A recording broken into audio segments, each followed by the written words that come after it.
کیا یہ آخری رمضان ہوگا 2024؟ حضرت محمد صلی اللہ علیہ وآلہ وسلم نے اپنی امت کو آنے والے ہر قسم کے فتنوں کے بارے میں آگاہ کیا۔ آخری رمضان کا بھی بتایا کہ یہ آخری رمضان ہے، بہت سی نشانیاں پوری ہو چکی ہیں، اور سب سے بڑی نشانی یہ ہے کہ بسم اللہ الرحمن الرحیم، ماہ رمضان امت مسلمہ کے لیے اللہ تعالی کا خصوصی انعام ہے۔ یہ مہینہ نزول قرآن کا مہینہ ہے۔ اس ماہ مبارک میں پروردگار کی خاص رحمتوں اور برکتوں کا نزول، فراخی رزق، ایک دوسرے کی خیر خواہی اور جنت میں داخل ہونے کے لیے اور جہنم سے نجات حاصل کرنے کے لیے کی جانے والی کاوشوں کا مہینہ ہے۔ آخری کتاب و شریعت کے نزول کے ساتھ ہی حضور صلی اللہ علیہ وآلہ وسلم کو نبوت کی بشارت دی گئی۔ امت مسلمہ پر نازل ہونے والے اس انعام و اکرام کی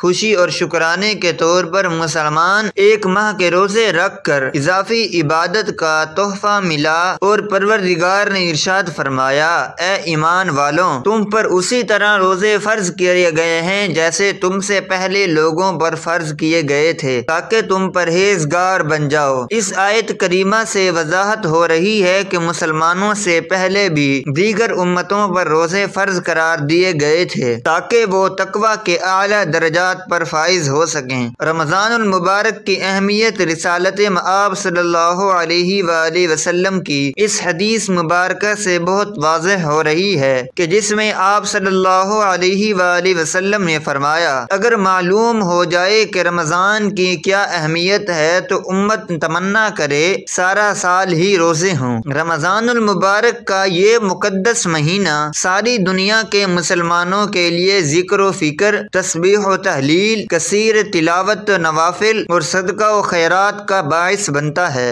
اس مہینے کو پا کر دنیا کا ہر مسلمان اپنے اپنے ایمان اور تقویٰ کے مطابق حصہ لے کر اپنے جسم و روح کے لیے تقویت کا سامان فراہم کرتا ہے۔ اسی طرح حضور اکرم صلی اللہ علیہ وآلہ وسلم کی یہ حدیث مبارکہ کے روزہ گناہوں سے بچنے کے لیے ڈھال ہے۔ اس حدیث سے صاف واضح ہو رہا ہے کہ روزہ دار صرف اپنے آپ کو کھانے پینے سے ہی نہیں روکتا، بلکہ روزہ دار کو فحش گوئی، بیہودہ اعمال، لڑائی جھگڑا اور گالی گلوچ سے پرہیز کرنے سے اجتناب کرنے کا بھی حکم دیتا ہے۔ اگر اس طرح کا کوئی معاملہ روزہ دار کو پیش آ جائے تو وہ مد مقابل کو صرف اتنا ہی کہہ دے کہ میں روزے سے ہوں، اور وہ ایک بہت بڑی معاشرتی برائی سے بچ سکے گا، کیونکہ ایک طرف اگر نیک اعمال کرنا باعث اجر و ثواب ہے، دوسری طرف برائیوں سے اپنے آپ کو بچانا بھی انتہائی اہم ہے۔ جیسا کہ رسول اللہ صلی اللہ علیہ وآلہ وسلم کا فرمان مبارک ہے کہ آپ نے صحابہ کرام سے دریافت فرمایا کہ کیا تم جانتے ہو کہ مفلس کون ہے؟ تو صحابہ نے عرض کی، جو شخص صاحب مال نہ ہو وہ مفلس ہے۔ آپ صلی اللہ علیہ وآلہ وسلم نے فرمایا کہ میری امت کا مفلس وہ ہے کہ جو قیامت کے دن نماز، روزہ اور زکوٰۃ جیسے اعمال اپنے ساتھ لے کر آئے گا، لیکن اگر اس کے ساتھ اس نے کسی کو گالی دی ہوگی، کسی پر کوئی تہمت لگائی ہوگی، کسی کا ناحق مال کھایا ہوگا یا کسی کو ناحق قتل کیا ہو تو اس کی نیکیاں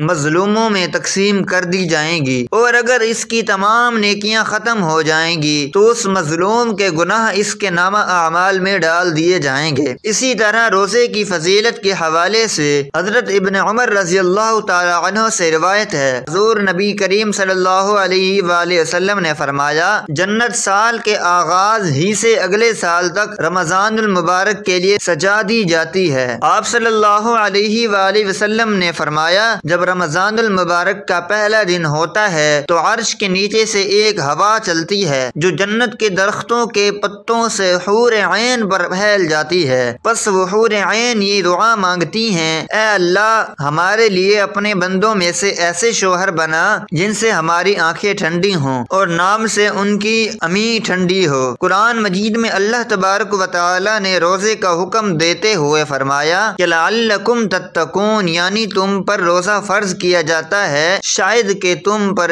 متقی و پرہیزگار بن جاؤ۔ یہاں پر یہ نہیں فرمایا کہ اس سے تم یقیناً متقی پرہیزگار بن جاؤ گے۔ اس آیت سے واضح ہو رہا ہے کہ روزے کا نتیجہ تو آدمی کی سمجھ بوجھ اور اس کے ارادے پر منحصر ہے، نہ کہ صرف روزہ رکھ لینے سے۔ اور جب تک انسان روزے کے اصل مقصد کو حاصل نہیں کر لیتا، یعنی تقوی و پرہیزگاری، تب ہی روزہ اس کے لیے فائدہ مند ہے۔ اگر اس نے روزہ رکھ کر تقوی و پرہیزگاری حاصل نہیں کی تو اسے کوئی فائدہ حاصل ہونے کی امید بھی نہیں رکھنی چاہیے۔ رسول اللہ صلی اللہ علیہ وآلہ وسلم نے اپنی امت کو آنے والے ہر قسم کے فتنوں کے بارے میں نہ صرف خبردار کیا بلکہ مستقبل میں رونما ہونے والے اہم واقعات کے بارے میں بھی آگاہ کیا۔ خاص کر ظہور امام مہدی اور خروج دجال سے متعلق واقعات کو تفصیلاً بیان کیا ہے، یہاں تک کہ حق و باطل کے ان دونوں اماموں کی ظہور و خروج سے ماقبل کے حالات کو قدر تفصیل سے بیان کیا، اور کچھ نشانیاں خصوصی طور سے بیان کیں تاکہ کسی ان پڑھ جاہل مسلمان کو بھی حق و باطل کی پہچان میں کسی قسم کا شک و شبہ نہ رہے۔ اسی طرح حضرت امام مہدی کے ظہور سے متعلق بیان کی گئی احادیث کے بارے میں اسلاف کا یہ طریقہ چل رہا ہے کہ وہ اس کے متعلق نشانیوں کو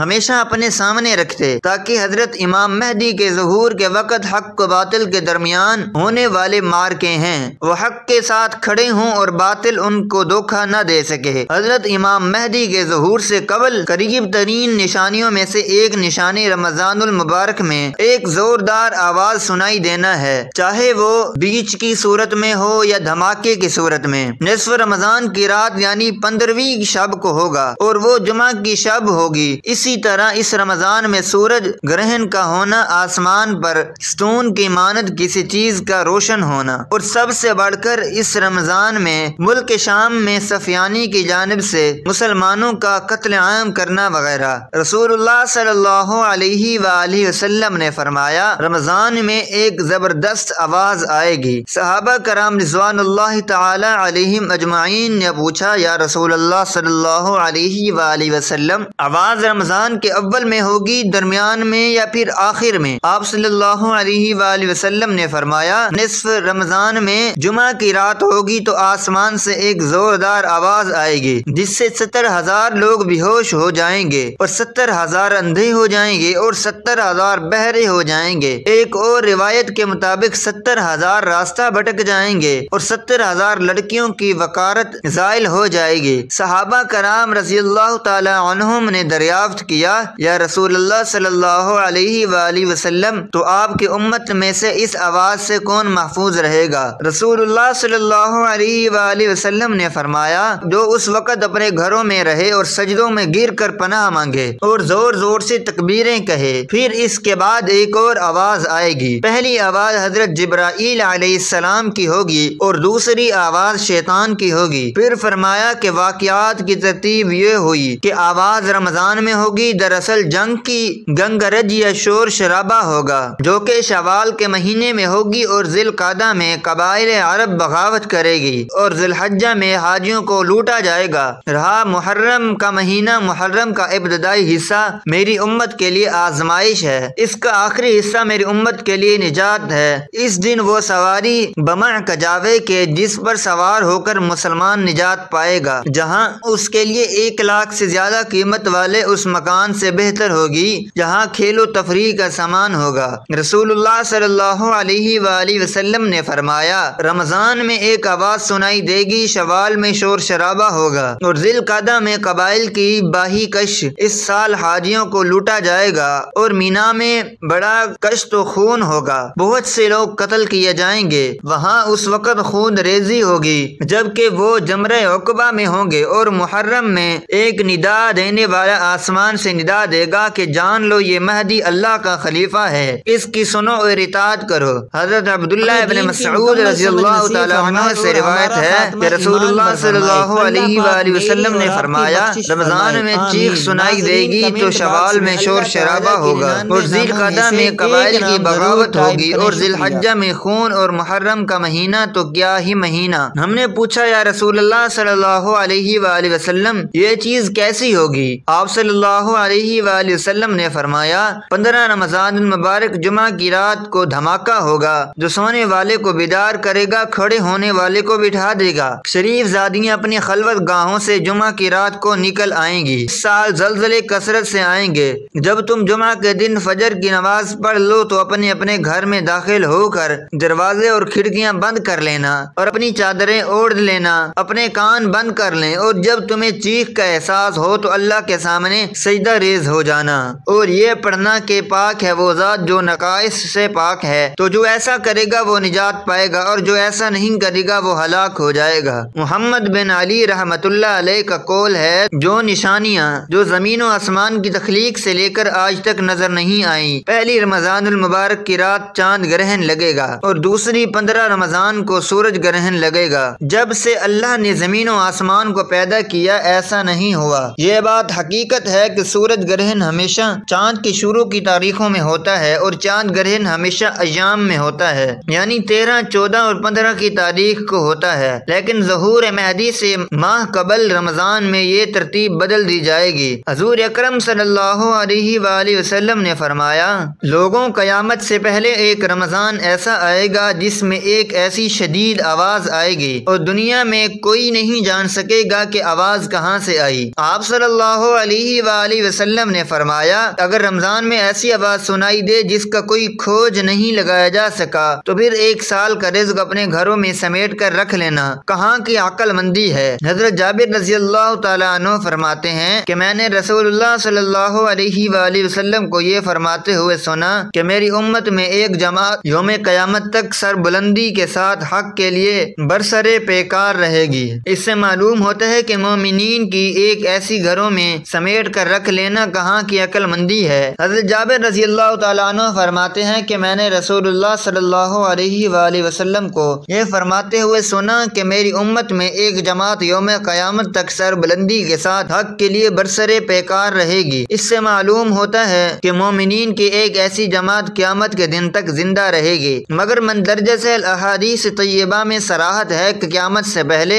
تمام مومنین کو موت آ جائے گی اور قیامت کے دن کوئی مومن زندہ نہ ہوگا۔ حضرت علی رضی اللہ تعالیٰ عنہ سے پوچھا گیا کہ وہ کون سا عمل ہے جسے موت کے وقت ملک الموت انسان کی تعظیم کرتے ہیں، اس کی روح سکون سے قبض کرتے ہیں، تو حضرت علی رضی اللہ تعالیٰ عنہ نے ارشاد فرمایا کہ اے شخص، وہ 3 عمل یہ ہیں، جو انسان یہ 3 کام کرتا ہے تو فرشتہ موت اس کی تعظیم کرتا ہے، یوں وہ اپنے مالک حقیقی سے جا ملتا ہے۔ جب حضور صلی اللہ علیہ وآلہ وسلم کی وفات کا وقت قریب آیا تو آپ صلی اللہ علیہ وآلہ وسلم نے فرمایا، میری امت کو موت کی تکلیف برداشت کرنی پڑے گی، تو فرشتے نے کہا جی ہاں کرنی پڑے گی۔ آپ صلی اللہ علیہ وآلہ وسلم کی آنکھ مبارک سے آنسو جاری ہو گئے تو اللہ تبارک و تعالی نے فرمایا، اے محمد صلی اللہ علیہ وآلہ وسلم، آپ کی امت اگر ہر نماز کے بعد آیت الکرسی پڑھے گی تو موت کے وقت اس کا ایک پاؤں دنیا میں ہوگا اور دوسرا جنت میں ہوگا۔ حضرت سیدنا ابو امامہ رضی اللہ تعالی عنہ فرماتے ہیں،